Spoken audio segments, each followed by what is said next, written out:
മല്ലികാർജുന ഖാർഗെ പ്രസംഗിക്കുകയുണ്ടായി.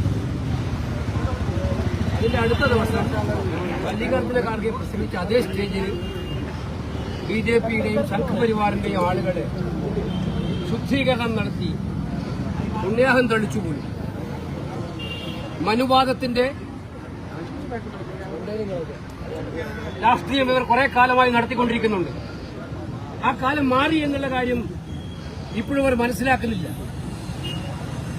ഇന്ന് ഈ രാജ്യത്ത് ജനാധിപത്യ ഗവൺമെന്റാണുള്ളത്. മല്ലികാർജുന ഖാർഗെ ആരാണ്? 11 തവണയായിട്ട് ലോക്സഭയിലേക്കും നിയമസഭയിലേക്കും രാജ്യസഭയിലേക്കും ജയിച്ചു വന്ന ഇന്ത്യയിലെ ഏറ്റവും സമുന്നതനായ ഏറ്റവും സീനിയറായിട്ടുള്ള ഒരു പൊതുപ്രവർത്തകൻ, നേതാവ്, രാജ്യസഭയിലെ പ്രതിപക്ഷ നേതാവ്, ഇന്ത്യൻ നാഷണൽ കോൺഗ്രസിന്റെ പ്രസിഡന്റ്. അദ്ദേഹം വളർന്നു വന്ന വഴികൾ അറിയുന്നവർക്കെല്ലാവർക്കും അറിയാം. കഷ്ടപ്പാടുകളുടെയും വേദനകളുടെയും പ്രതിസന്ധികളുടെയും പ്രതികൂലമായ സാഹചര്യങ്ങളെയും എല്ലാം അതിജീവിച്ചിട്ടാണ് ഇന്ത്യൻ നാഷണൽ കോൺഗ്രസിന്റെ പ്രസിഡന്റായി അദ്ദേഹം വന്ന ആളല്ല. അദ്ദേഹത്തെ അപമാനിക്കുക എന്ന് പറഞ്ഞാൽ ഖാർഗെജിയെ അപമാനിക്കുകയല്ല, കോൺഗ്രസിനെ അപമാനിക്കുക മാത്രമല്ല, ഈ നാട്ടിലെ അധസ്ഥിത പിന്നോക്ക ജനവിഭാഗം നമ്മളെല്ലാം ഉയർത്തിപ്പിടിക്കുന്ന, അവരെ മുന്നോട്ട് കൊണ്ടുവരാൻ വേണ്ടി പാടുപെടുന്ന, നമ്മളെല്ലാവരും ഒന്നിച്ചു നിൽക്കുന്ന ആ ജനവിഭാഗത്തെ ഒട്ടാകെ ആക്ഷേപിക്കാൻ, ഇന്ത്യയിൽ ജാതീയതയുടെ ഏറ്റവും മോശമായ വിഷവിത്തുകൾ പാകാനാണ് BJPയും സംഘപരിവാറും അവിടെ പരിശ്രമിച്ചത്. ഇത് ഒറ്റപ്പെട്ട സംഭവമല്ല. ഇത് കാരണം അവിടെ ഒറ്റപ്പെടാൻ നടത്തിയാൽ BJPയുടെ DNA ആണിത്. നരേന്ദ്രമോദിയുടെയും അമിത്ഷായുടെയും DNA ആണിത്. അവർക്ക് പിന്നോക്കക്കാരെ ഇഷ്ടമല്ല, അവർക്ക് പട്ടികജാതിക്കാരെ ഇഷ്ടമല്ല. ജാതിയുടെയും മതത്തിന്റെയും പേരിൽ ആളുകളെ ഭിന്നിപ്പിച്ച് നിർത്തി സവർണ മേധാവിത്വത്തിന്റെ ഏറ്റവും മേൽക്കോയ്മ നടപ്പിലാക്കി RSS നടപ്പിലാക്കലാണ് അവരുടെ ലക്ഷ്യം. ആ മൈൻഡ് സെറ്റാണ് ഇപ്പോഴും അവരെ മുന്നോട്ട് കൊണ്ടുപോകുന്നത്. ആ മൈൻഡ് സെറ്റിന്റെ ഭാഗമായിട്ടാണ് ഇത്രയും ഹീനമായിട്ടുള്ള കാര്യം നടന്നത്.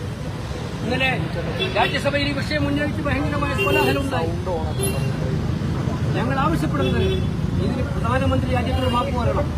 ഖാർഗെജിയെ പോലെയുള്ള ഏറ്റവും സീനിയറായിട്ടുള്ള സമുന്നതനായ ഒരു നേതാവിനെതിരായിട്ടുണ്ടായിട്ടുള്ള ഈ ഏറ്റവും ഹീനമായിട്ടുള്ള ശ്രമം ഒരു ഖാർഗെജിക്കെതിരെ മാത്രമല്ല, കോൺഗ്രസിനെതിരെ മാത്രമല്ല, ഈ രാജ്യത്തെ ജാതി വ്യവസ്ഥയിൽ BJP പുലർത്തുന്ന ആ വിവേചനത്തിന്റെ ഏറ്റവും വലിയ തെളിവാണിത്.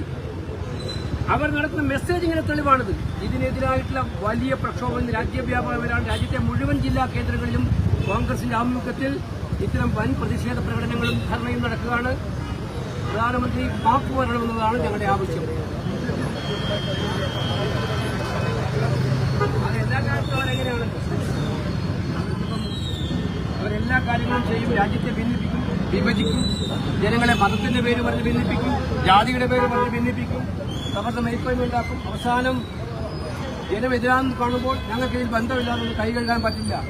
അവിടെ പോലീസ് കേസെടുത്താൽ അറിയാം, അവരുടെ രാഷ്ട്രീയത്തിൽ അറിയാം, ആരാണ് അതിൽ പങ്കെടുത്തതെന്ന് എല്ലാവർക്കും അറിയാം. ഉത്തരാഖണ്ഡിലെ എല്ലാ ജനങ്ങൾക്കും അറിയാം. ഞങ്ങളുടെ പാർട്ടി ശക്തമായിട്ടുള്ള പോരാട്ടം നടക്കുന്നത് അവിടെ.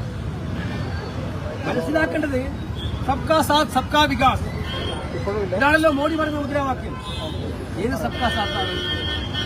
ആ സബ്കാ സാത്തിന് ഈ നാട്ടിലെ പിന്നോക്കക്കാരില്ലേ, ദളിത് വിഭാഗങ്ങളില്ലേ, രാഷ്ട്രീയത്തിലെ കഷ്ടപ്പാടുകൾ സഹിച്ച് ഏറ്റവും കൂടുതൽ ഉയർന്നതിലേക്ക് വന്ന മല്ലികാർജുന ഖാർഗെയോട് ഇതാണ് നിങ്ങളുടെ സമീപനമെങ്കിൽ സാധാരണക്കാരായ ദളിത് പിന്നോക്ക വിഭാഗങ്ങളോട് നിങ്ങളുടെ സമീപനം എന്തായിരിക്കും? അതാണ് ഈ രാജ്യം കണ്ടുകൊണ്ടിരിക്കുന്നത്. അതുകൊണ്ട് ഇതിനെതിരായിട്ടുള്ള ശക്തമായ പ്രതിഷേധമാണ് വരുന്നത്. പ്രധാനമന്ത്രി മാപ്പ് വരണമെന്നതാണ് ഞങ്ങളുടെ ആവശ്യം. പ്രധാനമന്ത്രിയുടെ ആലിംഗന രാഷ്ട്രീയത്തിനെതിരെ രാഹുൽ ഗാന്ധി എന്നൊരു മെസ്സേജ് നൽകിയിരുന്നു രക്ഷാത്മക കോൺഗ്രസിന്റെ പരിപാടി. അതിനെതിരെ BJP വലിയ വിമർശനമാണ്. ഇതാണ് ഇന്ന് ഞങ്ങൾ രാജ്യവ്യാപകമായി നടത്തുന്ന പ്രക്ഷോഭത്തിന്റെ ഭാഗമായി ഇവിടെ മലപ്പുറത്തെ പ്രതിഷേധത്തിൽ ഞാൻ പങ്കെടുക്കുകയായിരുന്നു. മറ്റൊരു പരിപാടിക്ക് വേണ്ടിയുടെ വരേണ്ടതുകൊണ്ട് ആ കാര്യങ്ങളൊക്കെ പൊതുവോട്ട് പറയാം. ഈ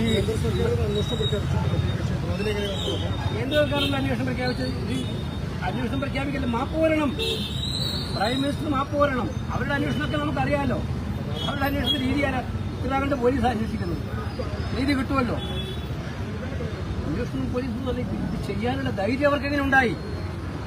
ഇത് ചെയ്യാനുള്ള ധൈര്യം ആരാ പകർന്നു കൊടുക്കുന്നത്? മോഡിയും ഷായും അവരാണ് പകർന്നു കൊടുക്കുന്നത്. ഇതിനെതിരായിട്ടുള്ള ശക്തമായ ജനവികാരം നാട്ടിലുയർന്ന സംശയമാണ്.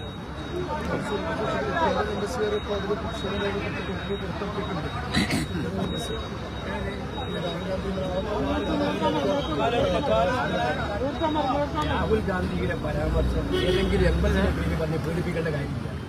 രാഹുൽ ഗാന്ധി പറയുന്നത് ധൈര്യത്തോടുകൂടിയിട്ടാണ്, ആർജവത്തോടുകൂടിയിട്ടാണ്. കഴിഞ്ഞ ദിവസത്തെ കണ്ടല്ലോ ഇന്ത്യൻ പാർലമെന്റ് നടന്നുകൊണ്ടിരിക്കുന്നത് എന്താണ്? അത് ഏതെങ്കിലും ആളുടെ പേര് പറഞ്ഞ് പേടിപ്പിക്കണ്ട. ഞങ്ങൾ പറഞ്ഞിട്ടുണ്ടെങ്കിൽ ഞാൻ കുറച്ച് മനസ്സോടുകൂടിയാണ് പറയുന്നത്. കീഴടങ്ങി ഇന്ത്യയുടെ വിദേശ നയം കീഴടങ്ങുന്ന കാഴ്ച ഇറക്കാം. ട്രംപിന്റെ മുമ്പിൽ കണ്ടാൽ കവാത്ത് മറക്കും. ട്രംപിന്റെ മുമ്പിൽ കവാത്ത് മറക്കും. അദാനിയുടെ കേസ് പിൻവലിക്കണമല്ലോ ട്രംപ്. അദാനിയുടെ കേസ് പിൻവലിക്കണമല്ലോ ട്രംപ്. അപ്പൊ നിങ്ങൾ നമുക്ക് അരുണാചലിൽ എന്താ സംഭവിക്കുന്നത്? നമ്മുടെ ഭൂമി ചൈന കൊണ്ടുപോവാണ്. ദേശീയ നേതാവ്, ദേശീയതയുടെ ഏറ്റവും വലിയ നേതാവ്, ഏറ്റവും വലിയ ദേശീയവാദിയാണ് പറഞ്ഞത്. അരുണാചലിലെ ഭൂമി ചൈന കൊണ്ടുപോവാണ്. ഇന്നലെ ഇന്ന് നിങ്ങൾ കാണുന്നില്ല. അത് എവിടെ പോയി ബിജെപിയുടെ രാജ്യസ്നേഹം? എവിടെ പോയി ദേശസ്നേഹം? Indo America Indo U S കരാറ്, ട്രേഡ് ഡീല്, അതെന്താണ്? ഇന്ത്യ കീഴടങ്ങുന്ന കാഴ്ചയാണുള്ളത്. രാഹുൽ ഗാന്ധി പറഞ്ഞതാണ് വിദേശ നയം എന്ന് പറഞ്ഞാൽ നമ്മുടെ രാജ്യം മറ്റു രാജ്യത്തിന് കീഴടങ്ങലല്ല. ഇപ്പൊ നിങ്ങൾ ചെയ്തുകൊണ്ടിരിക്കുന്ന കീഴടങ്ങലാണ്. ആ കീഴടങ്ങലിനെതിരായിട്ടാണ് രാഹുൽ ഗാന്ധി പറഞ്ഞത്. നിങ്ങൾ അന്തസ്സായിട്ടാണ് പറയുന്നത്, ഇനിയും പറയും. രാഹുൽ ഗാന്ധി ആദ്യം അവമാനിച്ചിട്ടില്ല. നിങ്ങൾ കാര്യം പറയാതെ മാധ്യമപ്രവർത്തകര് നിങ്ങൾ കണ്ടിട്ടുണ്ടാവും, എല്ലാവരും കണ്ടിട്ടുണ്ട്. രാഹുൽ ഗാന്ധി ആദ്യം അവമാനിച്ചു.